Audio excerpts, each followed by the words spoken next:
Buenas tardes, compañeros. El tema de hoy es trauma pediátrico y trauma geriátrico y somos el equipo 6.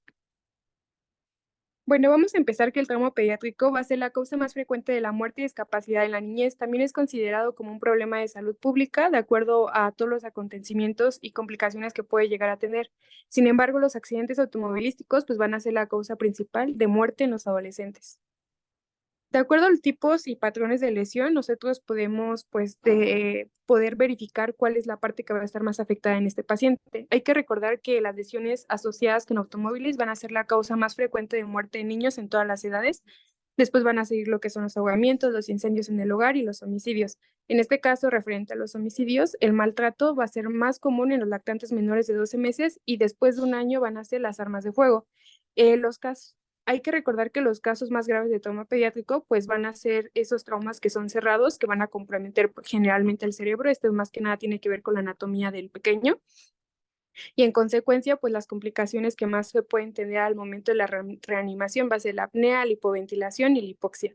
En este lado tenemos un cuadrito que de acuerdo al tipo del mecanismo de lesión nos podemos de guiar sobre qué lesión puede tener nuestro paciente. Aquí un ejemplo, si el peatón es atropellado por el automóvil, tenemos que verificar que sea de baja velocidad, de alta velocidad. Aquí podemos meter lo que van a ser fracturas de extremidades, etcétera.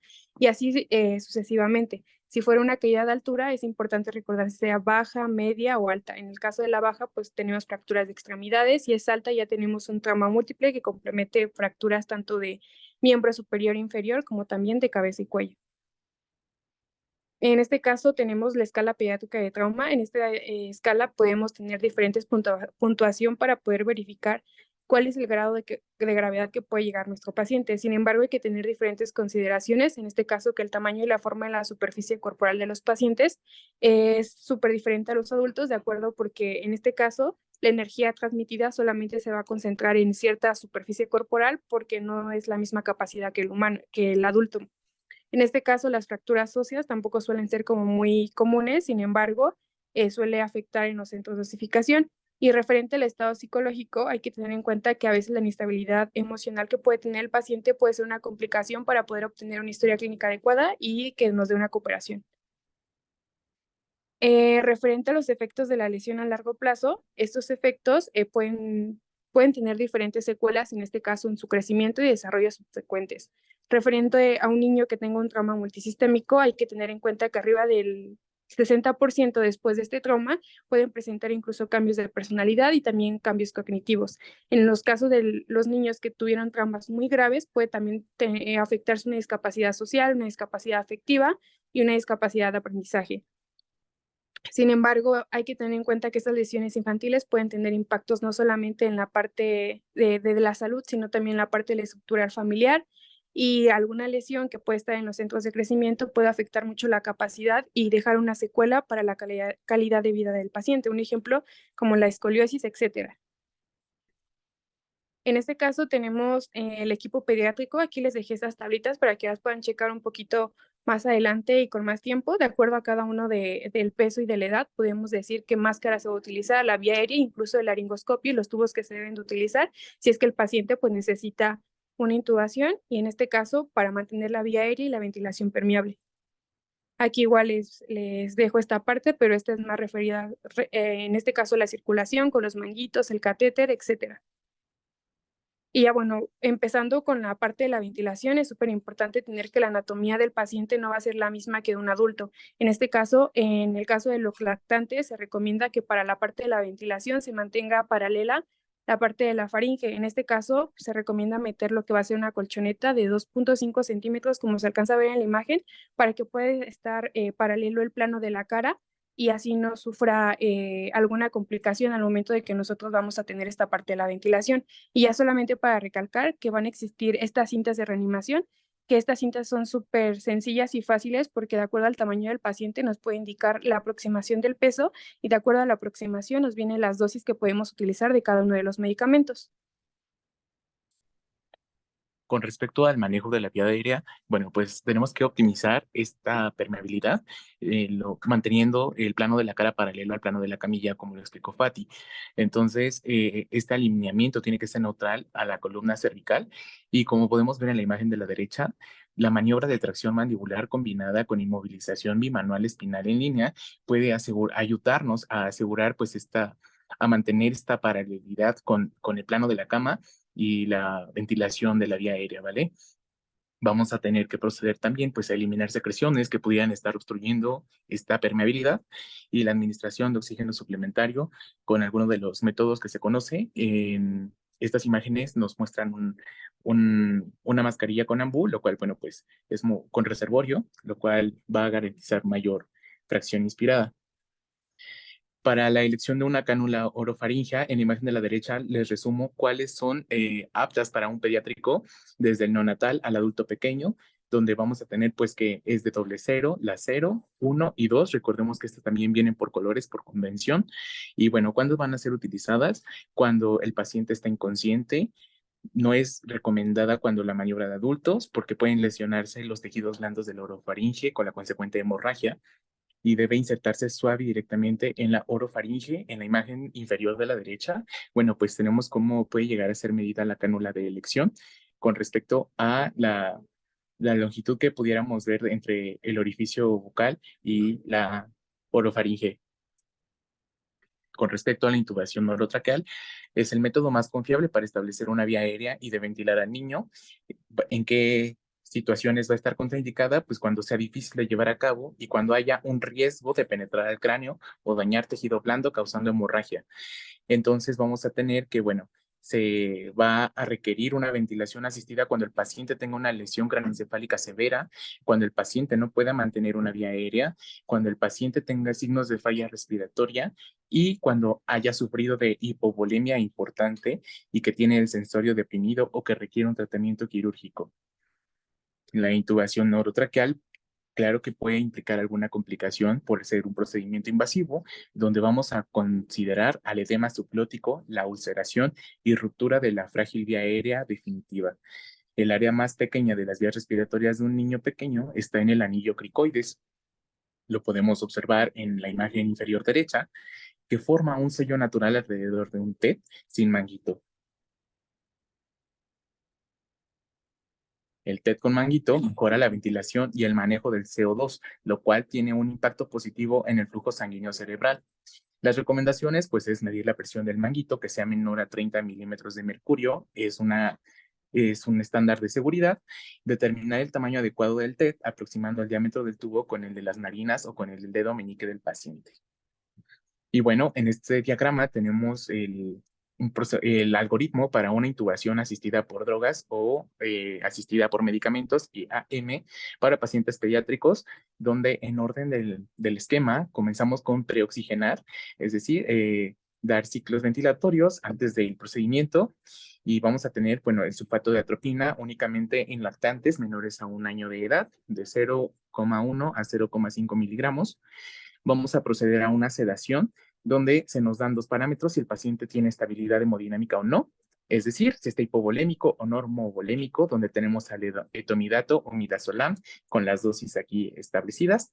Vamos a una parálisis donde, bueno, se tienen tres medicamentos en elección, que es la succinilcolina, el becuronio o el rocuronio. Y pues bueno, se procede a intubar y verificar la posición del tubo, para lo cual se nos dan técnicas de confirmación donde tenemos las primarias y las secundarias. Para las primarias, pues tenemos la auscultación de ambos hemitórax a nivel axilar y en las secundarias, pues el capnógrafo de tiempo real, dispositivo detector esofágico y la radiografía de tórax. Las dificultades que se pueden llegar a presentar es el desplazamiento del dispositivo, la extubación inadvertida. Recordemos que muchas veces el pediátrico mueve sus manitas a su gusto o sin su control, entonces pues ellos no saben lo que tienen y pueden extubarse en un abrir y cerrar de ojos, te volteas y el niño se extuba. La intubación del bronquio derecho, la tos vigorosa por irritación de la carina.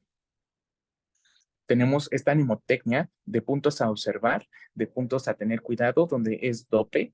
En la D corresponde al desplazamiento, la O a obstrucción, la P a neumotórax y la E al equipamiento con fallas.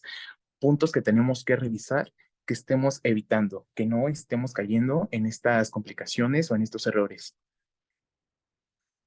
Los siguientes procedimientos, recordemos que hay que ir de lo menos invasivo a lo más invasivo, pues bueno, ya vamos con una cricotiroidotomía. Es una alternativa cuando el acceso a la vía aérea y su control no se pueden conseguir mediante una bolsa válvula reservorio o una intubación orotraqueal. La insuflación de aire a presión a través de una aguja introducida en la membrana cricotiroidea. La técnica apropiada y temporal, es decir, no permite una buena ventilación y puede desencadenar hipercapnia progresiva. Rara vez se indica en lactantes y preescolares y puede realizarse de forma segura en niños mayores, debido a que la membrana cricotiroidea es fácilmente palpable alrededor de los 12 años. La respiración y la ventilación, vamos a podernos basarnos en unos parámetros para saber si estamos manteniendo nuestras metas. Y la frecuencia respiratoria en el paciente pediátrico disminuye con la edad. Es decir, un lactante vamos a encontrar que tiene de 30 a 40 respiraciones por minuto y un niño ya va a tener de 15 a 20 respiraciones por minuto. Para lo cual, pues bueno, vamos a tener que la velocidad también se va a encontrar de 4 a 6 mililitros por kilogramo o de 6 a 10 mililitros por kilogramo necesario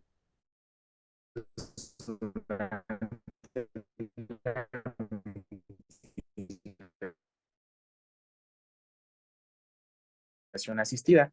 Vamos a tener la fragilidad e inmadurez del árbol bronquial y saben favorecer a que se haga este barotrauma. Tenemos también la hipoxia, que es la causa más frecuente de paro cardíaco, y la hipoventilación, que causa una acidosis respiratoria, lo cual es frecuentemente encontrada durante la reanimación del niño lesionado. El otro procedimiento es una toracostomía por punción y con tubo, donde, bueno, vamos a tener una finalidad de descompresión pleural en casos como el hemotórax, neumotórax o el hemoneumotórax, donde, bueno, vamos a tener también en el contexto de un neumotórax, atención, vamos a tener la descompresión por aguja encima del borde superior de la tercera costilla en la línea medio clavicular. Vamos a proceder con precaución con los catéteres de mayor longitud. Vamos a tener la colocación de tubo pleural en la cavidad torácica sobre la costilla y la inserción del tubo de tórax en el quinto espacio intercostal anterior a la línea media, a la línea anterior mamaria. La circulación y el shock. Con respecto a la circulación y el shock, tenemos una serie de pasos propuestos donde comenzamos con el reconocimiento del compromiso circulatorio, la determinación certera del peso, es como pudimos ver en pacientes pediátricos más pequeños, bueno, tenemos las guías de peso aproximado, pero pues lo ideal es una determinación certera. Esto depende para la administración tanto de líquidos y para las dosis, la volemia del paciente, la reanimación con líquidos, reposición sanguínea, acceso venoso, diuresis y termorregulación. La reserva fisiológica aumentada de los niños permite que la presión arterial sistólica se mantenga en el rango normal aún presencia de shock. Es decir, podríamos tener a un pacientito hipovolémico sin manifestar los datos de hipovolemia debido a esta reserva, lo cual no exime que el niño ya esté en un estado de choque. Vamos a comenzar con estos signos, como puede ser taquicardia, y se va a llevar pues a una consiguiente mala perfusión cutánea. Entonces la elección serán las soluciones cristaloides con una evaluación por cirujano, donde pues el debilitamiento progresivo de los pulsos periféricos, la disminución en la presión de pulso a menos de 20 milímetros de mercurio, la piel marmórea, las extremidades frías y una disminución en el nivel de conciencia, bueno, aunados a una pobre respuesta al dolor, pues nos está hablando de que hay cambios hemodinámicos importantes, nos está hablando de que hay una pérdida sanguínea y nos está hablando, pues se traduce en un choque hemorrágico. La presión arterial sistólica normal para niños es de 90 milímetros de mercurio, más el doble de la edad en años, y la presión diastólica debería ser de 2/3 de la presión sistólica. La hipotensión en el niño representa un estado de choque no compensado e indica una pérdida sanguínea grave de más del 45% del volumen sanguíneo circulante. Es decir, nosotros para poder empezar a notar estos cambios hemodinámicos, estos cambios en el niño que nos traducen una hipovolemia, pues ya tuvo que perder la reserva. Entonces, aparte de que estaba hipovolémico, perdió la reserva. Ya está muy grave, es más de un 45%. El objetivo de la reanimación con fluidos es restablecer el volumen circulatorio. El volumen sanguíneo de un lactante puede estimarse en 80 mililitros por kilogramo. y en un niño de 70 mililitros por kilogramo. Para hablar sobre el acceso venoso en los niños es muy importante que vamos a tener 4 vías que vamos a ir ascendiendo de acuerdo a si la anterior nos falla. La primera que tenemos que verificar es la vía percutánea periférica. Esta se puede usar la fosa antecubital o las venas afenas. La siguiente, en caso de que esta nos falle, podemos usar una infusión intraósea. Se calcula que para los pacientes pediátricos podemos usar un calibre de 18 en bebés y 15 en niños. Esto para, sugerimos como sitio la tibia anteromedial o el fémur distal. Hay que tener en cuenta que en esta infusión intraósea puede llegar a haber complicaciones como pueden ser celulitis, osteomielitis, síndrome compartimental y fractura iatrogénica. Por lo tanto, al potenciar el riesgo de fractura, pues no está sugerida para que el paciente en el que se sospeche o tenga una conocida fractura. La siguiente que tenemos es la vía venosa femoral. Aquí podemos usar la técnica de Seldinger y por último la venostomía, que es el último recurso, donde el sitio para esto es la vena safena en el tobillo. Para la ordenación con líquidos, el reemplazo sanguíneo va a estar indicado para aquellos niños lesionados y esto va a ser en base al peso, con cual el objetivo de esto es reponer el volumen intravascular que haya perdido, ¿no? En caso de que tenga un choque hipovolémico. La estrategia inicial va a ser una administración de solución cristalóide isotónica, obviamente calentada, de 20 mililitros por kilo, seguido de 1 o 2 bolos de 20 mililitros por kilo de igual cristalóide isotónico, según la respuesta del niño. Si el niño llegase a mostrar una evidencia de hemorragia continua, pueden administrarse 10 mililitros por kilo de concentrado de matiz. Ahora bien, si el niño va a presentar algún choque hemorrágico hipovolémico, pues el bolo va a ser inicial de 20 mililitros por kilo, igualmente de solución cristaloide, basado en el peso y seguido de 10 a 20 mililitros por kilo, pero ahora de concentrado de matiz, plasma fresco congelado y plaquetas. Esto pues, se considera que es un protocolo de transfusión masiva pediátrica y es en caso de que el niño presente pues, un choque hipovolémico. Es muy importante saber cuándo un niño va a retornar a la normalidad hemodinámica y esto no va a estar indicado por algunos signos, como es la disminución de la frecuencia cardíaca, obviamente adecuada a la edad, el retorno del pulso periférico, retorno del color de la piel, el aumento de la presión de pulso, el gasto urinario igual puede llegar a incrementarse, un aumento de la presión arterial sistólica con retorno a la normalidad para la edad. Se dice que los niños los vamos a clasificar en 3 situaciones de acuerdo a cómo estén respondiendo con los líquidos. Tenemos el primer grupo, que son aquellos que responden, aquellos niños que una vez que se inicia la fluidoterapia, pues se estabilizan. Los que no responden y los respondedores transitorios. Estas 2 situaciones, los transitorios y los que no responden, van a ser candidatos a la infusión de productos sanguíneos adicionales para pues estabilizarlos. Y esto es igualmente pues un protocolo de transfusión masiva y la consideración de una operación temprana. Otras 2 situaciones que tenemos que valorar en el paciente pediátrico es el gasto urinario y la termorregulación. El gasto urinario tenemos que vigilar la diuresis porque eso nos va a estar indicando pues la gravedad en la que se encuentra el niño en caso de que tenga, por ejemplo, un choque hipovolémico o demás.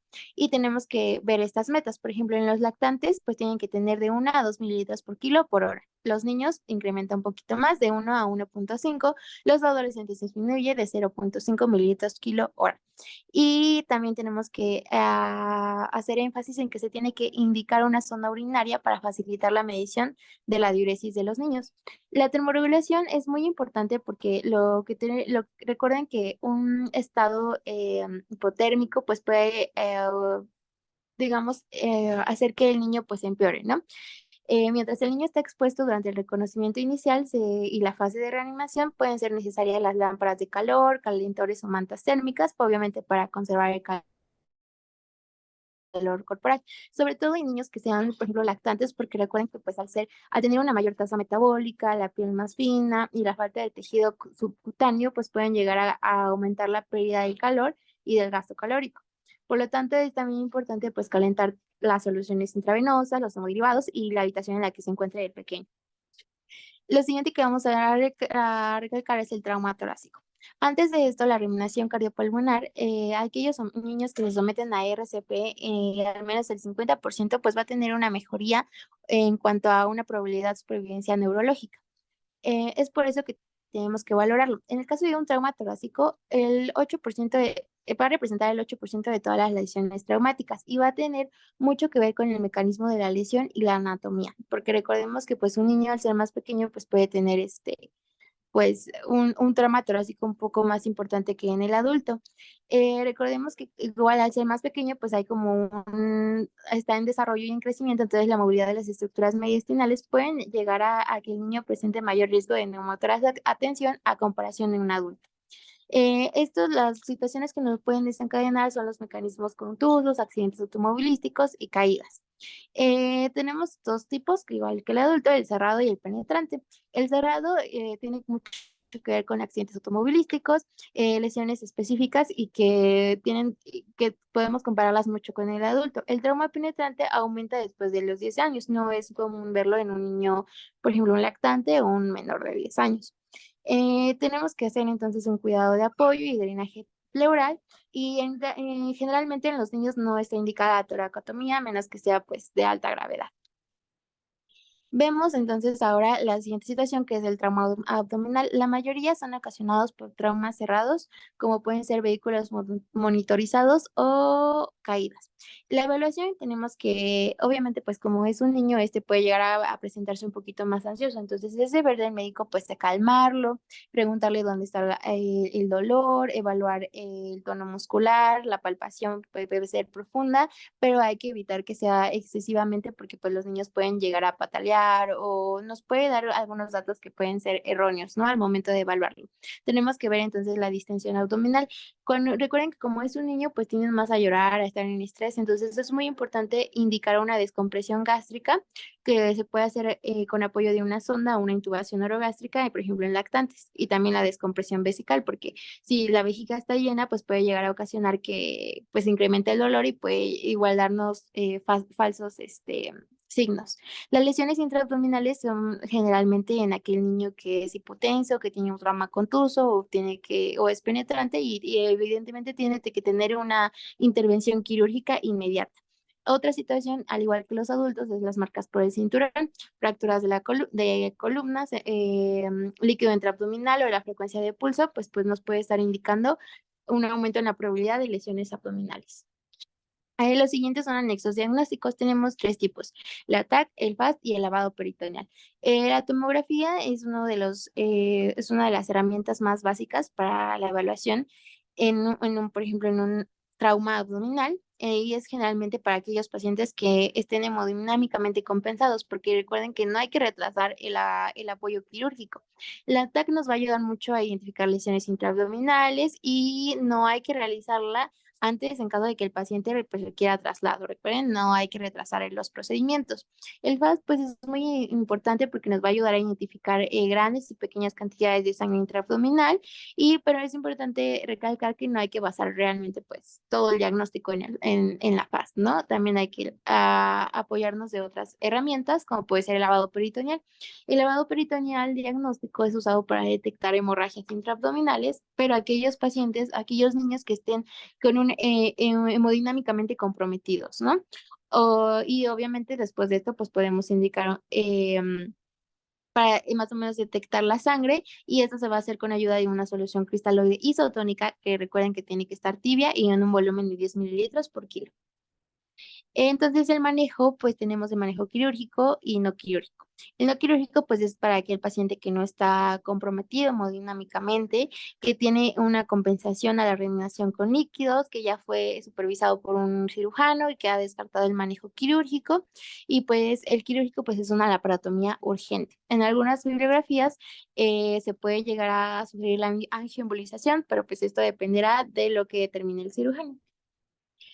Por último, tenemos las lesiones viscerales específicas. Aquí recordemos que los niños pues no solamente pueden llegar a sufrir, por ejemplo, una colisión automovilística. Por ejemplo, muchos de ellos pueden llegar a tener un traumatismo abdominal, por ejemplo, cuando van manejando bicicleta y ya sean con el manubrio, ¿no? O un golpe en el codo, en el cuadrante superior derecho, y que pueden estar determinando muchas lesiones, como puede ser a nivel del ligamento de Treitz, una ruptura de vejiga, una ruptura intestinal, y por lo tanto, pues es muy importante valorarlo.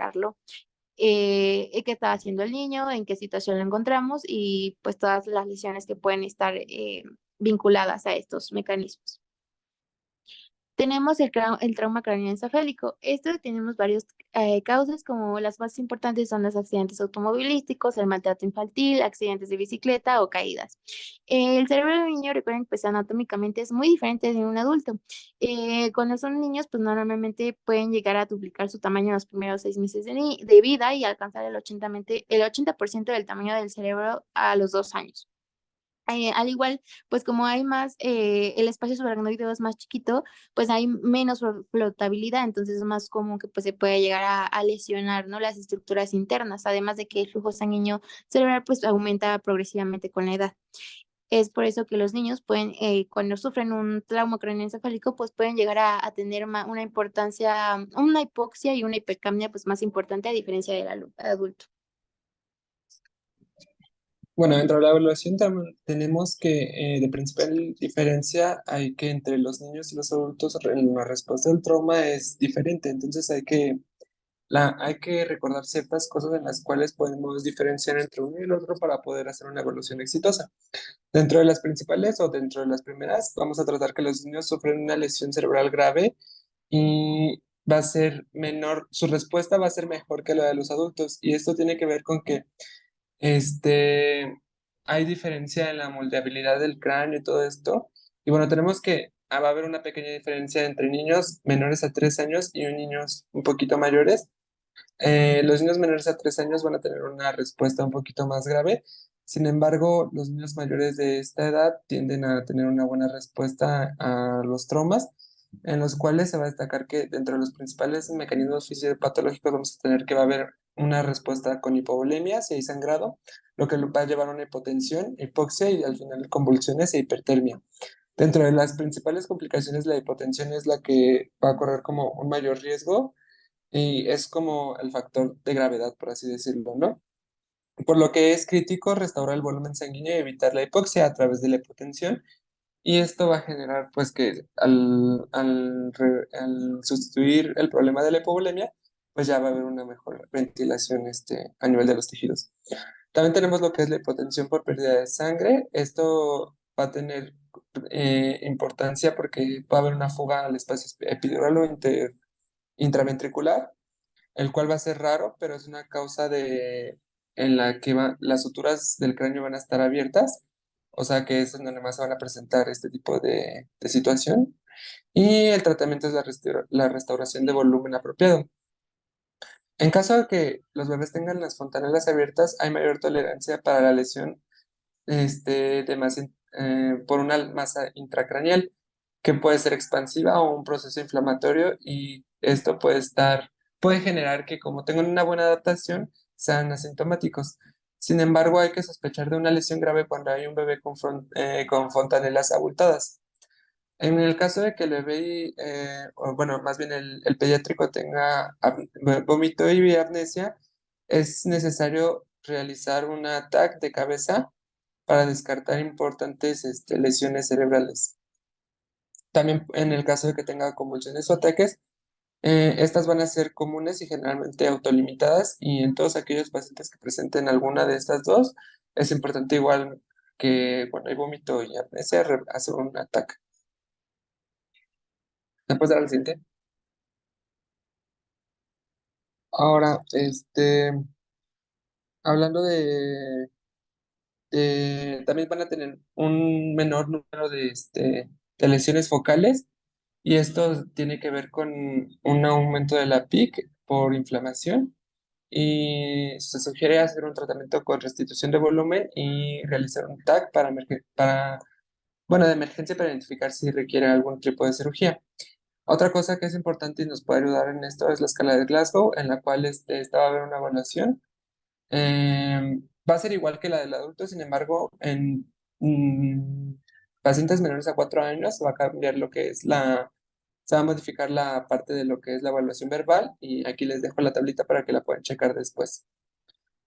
Ahora, el aumento de la presión intracraneal es como importante de principio hacer una consulta con neurocirugía, en la cual también tenemos que evaluar que hay una puntuación menor de 8 en escala de Glasgow o motora menor de 1 a 2, Tenemos que evaluar que si es por múltiples lesiones y se puede hacer una exploración del cerebro a través de una TAC, bueno, de una tomografía computarizada, para evidenciar si hay hemorragia, inflamación o hernia transtentorial o cerebelar. Y los medicamentos que se van a usar van a depender principalmente del tamaño del niño y el neurocirujano. Dentro de estos dos primeros medicamentos que vamos a usar son la solución salina hipertónica al 3% junto con malitol para reducir principalmente la presión intracraneal y la fenitoína y levetiracetam que van a ayudar para las convulsiones en caso de que el paciente tenga. ¿Me puedes dar el siguiente?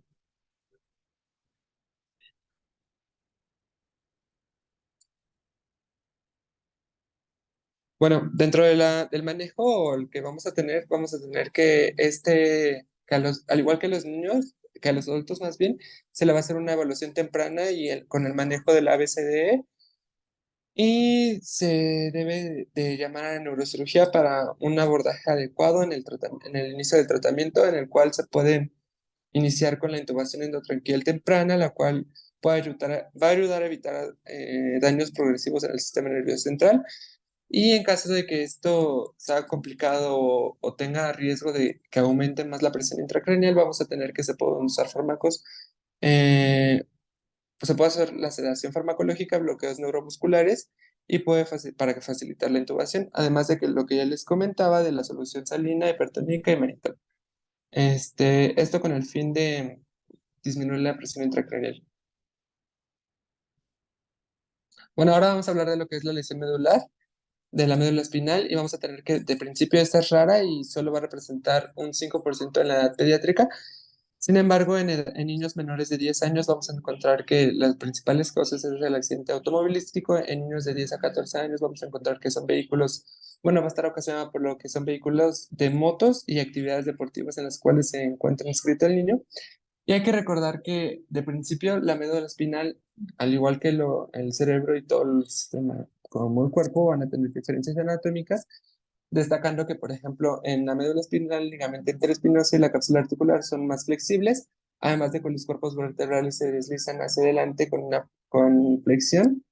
Esto va a cobrar más importancia más adelante. Va a haber una mayor lesión a nivel del occipucio y en el nivel de la vértebra C3 porque la cabeza es más grande y el cuello es más corto con una, este, con una pequeña inclinación, ¿no? Curvatura. Las placas de crecimiento no van a estar cerradas en los huesos, las fuerzas en la parte superior del cuello van a ser mayores. ¿Me puedes dar la siguiente? Bueno, entre las consideraciones radiológicas, como les comentaba, a ver, o sea, para hacer el diagnóstico va a estar un poco complejo porque vamos a tener que de principio se puede diagnosticar una subluxación que va a ser un poco frecuente y va a complicar la evaluación radiológica de la columna cervical del niño. Esto se va a presentar aproximadamente en el 40% de los niños menores de 7 años, en donde, como les comentaba, el niño va a tener de por sí un desplazamiento anterior de las vértebras y en el cual va a complicar entonces el diagnóstico y va a dar lo que es una subluxación diagnóstica, con un desplazamiento principalmente anterior de las vértebras C2 a C3 y se va a presentar en el 20% de los niños de 16 años y ya. Entonces hay que tener en cuenta que de principio el diagnóstico radiológico se tiene que hacer no con una TAC o una resonancia magnética, sino con una radiografía simple, además de que se tiene que hacer un examen físico y neurológico completo. Dentro del trauma musculoesquelético, las prioridades, bueno, ahora vamos a hablar de lo que es el trauma musculoesquelético y va a ser, van a ser, la gestión de este trauma y el manejo de este trauma va a ser igual o similares a lo de los adultos. Sin embargo, cabe destacar que dentro de las principales situaciones a las que hay que ver es la historia del mecanismo de impacto en el cual nos va a hablar de lo que es la magnitud, el mecanismo por el cual se fue a dar el trauma del músculo esquelético, el tiempo de la lesión y se puede relacionar mejor con síntomas físicos y de rayos X. Además de que también vamos a encontrar la pérdida de sangre y esta nos va a hablar de que para empezar los niños van a sacar, en los huesos largos van a tener un sangrado menor al de los adultos Y entonces se va también a estudiar esto. Sin embargo, por ejemplo, en el fémur, el sangrado va a bajar aproximadamente 4 puntos porcentuales en comparación a los adultos, que es un sangrado mayor. Y entonces, cuando encontramos a un paciente con un hematocrito menor a esto, vamos a encontrar que el paciente no solo está ante una situación de una fractura de hueso, sino que puede ser una fractura de cavidad, de más bien abdominal y alguna perforación de vísceras. ¿Me puedes dar el siguiente?